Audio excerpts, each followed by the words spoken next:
Hey everybody, it's Jason Blaha here, and I had a subscriber ask a question for the Q&As that I thought was really worthy of its own video that I'd like to be out there, have a title in circulation, and covered it briefly in the Q&As, but I really want to cover it again today. So let me put on my +5 cap of weaponsmithing, do a little crafting, getting my places in, and let's try to work on this question. All right, what he basically had said is that he's trying to use Brad Schoenfeld's recommendations. So from the studies that he's done, again, I call him Dr. Gaines, as far as gaining maximum muscle mass. But one of the things he noticed is that he loses motivation, he feels tired, and he realizes he can't sustain this for years. So what should he do? How does this work? Well, let's talk about that, guys, because that's one of the things that you need to realize. There's a big difference between training for really good gains, solid gains, and saying I'm going to put in the workload to get the maximum possible payout. And some people will be like, well, you know, that's the only way to do anything. You got to be hardcore with the gym. It's go hard or go home. I'm not saying you shouldn't train hard. I'm not saying you shouldn't try to lift heavy weight or do reasonable workloads or volumes. There's nothing wrong with that. I mean, let's be honest, guys, I train relatively hard. I rep out 500 pounds on the deadlift without a belt. You know, I'm into relatively hard training, but you also build up to that over time. There's a difference between pushing yourself to the absolute limits and building your work capacity up over the years, consistently, carefully, and without injury. Massive difference, and something that people need to realize. But this idea that if you don't train for maximum gains, maximum results all the time, that you're just wasting your time, is this really, really weird idea that people have due to the internet today, this hyperbole. And you know what? That's like saying if you don't work for maximum money, then you're wasting your time and you shouldn't work at all.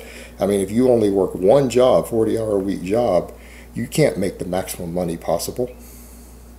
You need to work 2 jobs. You need to work 80 hours a week and maybe pick up another part-time job there also, so you can work 100 hours a week. You need to be making the most money possible and put in the maximum effort possible to get the maximum amount of money, right?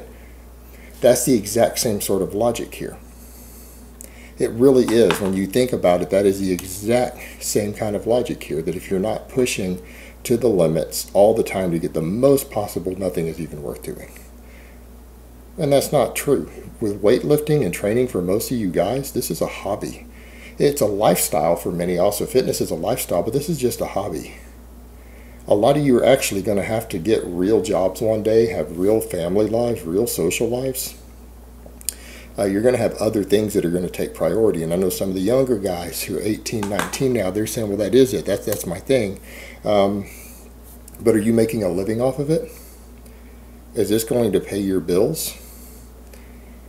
And if the answer there becomes no, then you've got to step back and say, well, okay, guys, how important is it really that you get maximum gains? It shouldn't be interfering with your life.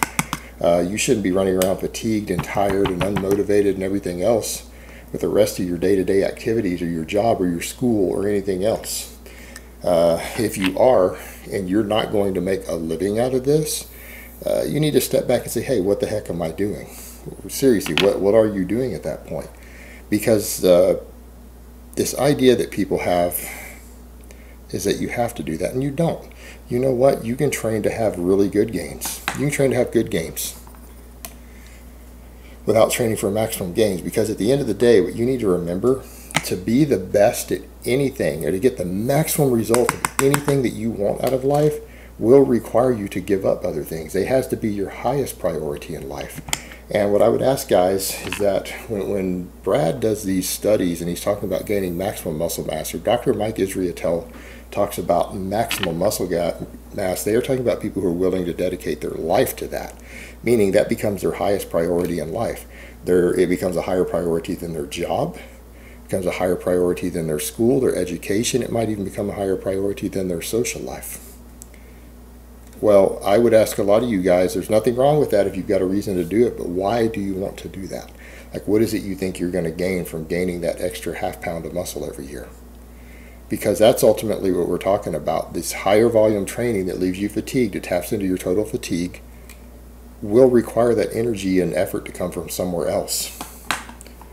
Meaning you're going to have to give up other stuff in your life. And some people say, look, it's just doing whatever sets per week.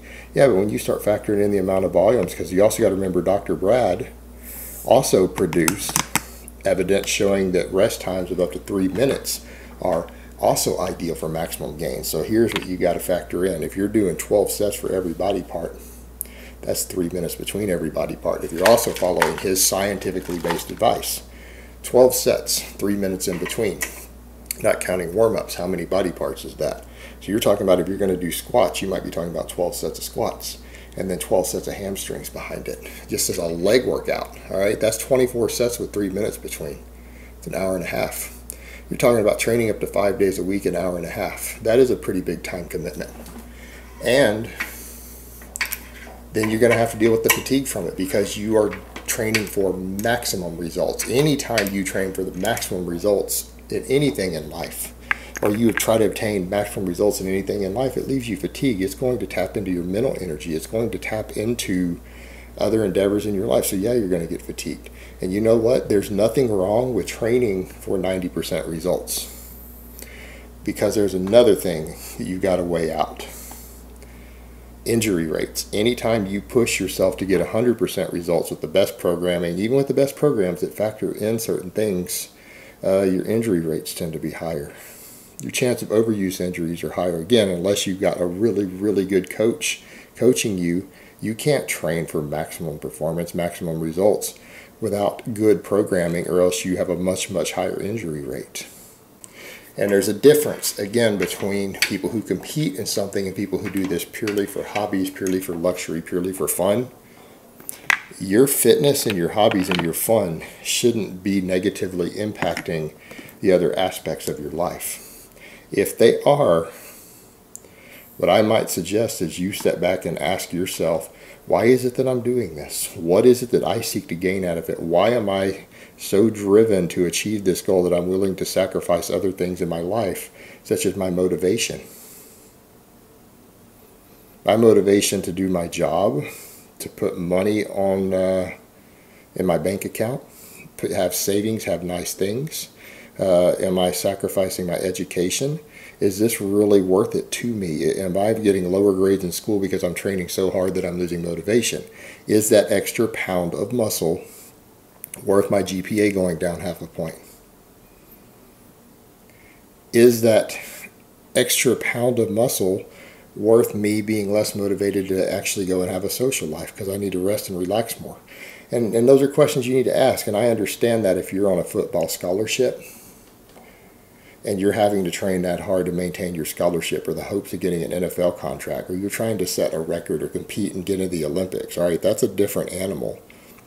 But when this is purely a hobby to you, when training becomes a hobby and that hobby starts interfering with other important things in your life, you have to ask yourself, is the amount of effort I'm putting into this hobby worth it for my life? And only you can answer that. I can't answer that for you. That's an individual question that has to be balanced out. But the thing that you guys need to remember, this whole idea that it's shameful to not come in and give 100%, that if you're not trying to get 100% results, you might as well not be there, is just stupid. 90% results from weight training can be downright fantastic. It can be life-changing. And it beats your body up a hell of a lot less than trying to get 100%. And there's nothing wrong with that. If people are saying that's mediocrity, that's not mediocrity. 90% of the people in the Western world, 99% of the people in the Western world will never gain 90% of the benefits of weightlifting, or the maximum benefits. You're not mediocre. If you're in the gym getting 90% of the possible results every week, every year, you're already physically in the top 1% of the population. That's not mediocrity. Hell, you can't even get people to consistently lift weights 3 times a week for 3 or 4 or 5 years straight. If we could do that, it would be different. But since most people, the vast majority of people, can't even be motivated to do that, it's hardly mediocrity to come in and do that. And people get these weird ideas with this hyperbole that if they're not giving 100%, that it's a waste of effort. And it's just stupid. It's silly. It's mindless. There's no point in having that attitude. And again, it's this silly, hardcore attitude the internet breeds in people and tells them, oh, you have to be this way. Go hard or go home. No pain, no gain. You know what? There's nothing wrong with coming to the gym and doing a couple of heavy ass sets of 500-pound deadlifts and benching 315 for 3 to 4 reps and going home. Being in and out in 20 minutes. What's wrong with that? And people say, well, you'll never get there without doing the higher volume. Yeah, you will. You just got to put enough years in. Why not just come in and do the workload that it takes to get your results, to get good results and not get injured, and do it year after year after year, and then come back and tell me that that's mediocre, that that's mediocrity. It's not.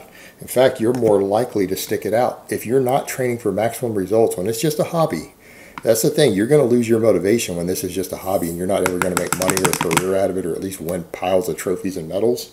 If you are sapping all your motivation by pushing for 100% all the time, I promise you in 5 years you're not going to be lifting weights anymore. You're going to be the guys who quit. You're going to be the guys who, like that uncle or dad you have right now, who say, yeah, I used to bench X amount of weight. I used to have whatever inch arms, and then he just doesn't even look like he lifts anymore. That's going to be you.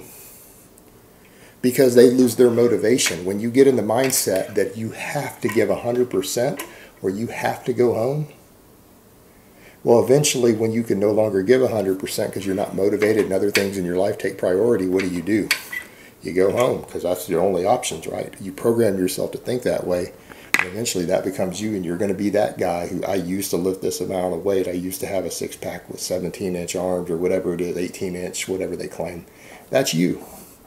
Because you're going to lose your motivation one day. Instead of saying, I'm going to come in and do what it takes to get some results and go home and get on with my life and not be sore and tired, because this is just part of my lifestyle, you're going to be the guy who 10 years from now is still lifting without injuries.